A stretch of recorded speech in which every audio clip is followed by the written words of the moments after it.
È la storia d'Italia raccontata attraverso le uniformi della Polizia di Stato, quella che sarà ospitata fino a domenica a Palazzo Angeli, in Prato della Valle, nella 3 giorni del nono raduno nazionale della NPS. Dal 1852 fino ai giorni nostri, le divise indossate dai poliziotti, allora guardie di pubblica sicurezza, spiegano l'evoluzione di un corpo rimasto fedele a se stesso. Il nostro motto è esserci sempre, quindi una polizia calata anche nel sociale, nell'aiuto. Qui in Veneto durante gli anni dell'alluvione il nostro reparto mobile, il secondo reparto Cedere, sono stati i primi a soccorrere sui territori alluvionati ed allagati i cittadini. Ogni divisa rappresenta una persona in carne e ossa, ma dentro quella divisa, oltre a quella persona, c'è veramente una famiglia, una moglie, dei figli. I colori delle divise parlano, il grigio-verde, uno dei simboli della polizia, parlano anche i fregi, ecco quello con l'aquila, con torre turrita e il simbolo RI della Repubblica Italiana che dal 1948 simboleggia l'appartenenza alla polizia.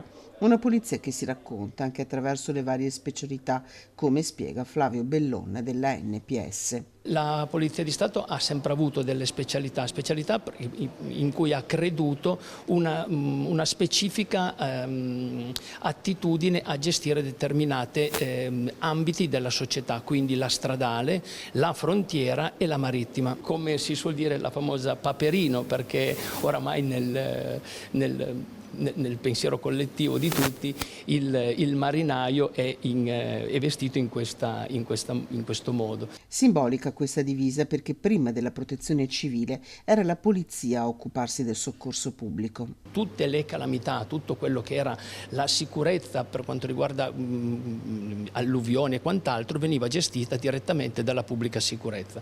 Questo è una guardia di PS in una tenuta da soccorso pubblico. L'ultima stanza è dedicata agli anni 70, ma un passo a ritroso merita di essere fatto al 1959. In polizia nel 59 viene istituito il corpo di polizia femminile, composto da assistenti e da ispettrici di polizia femminile, con il compito di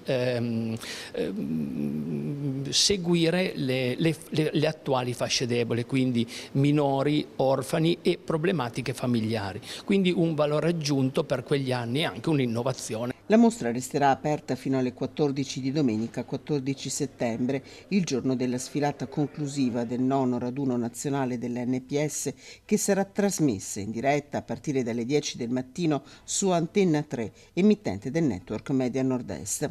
Domenica sera poi andrà in onda il concerto della banda della polizia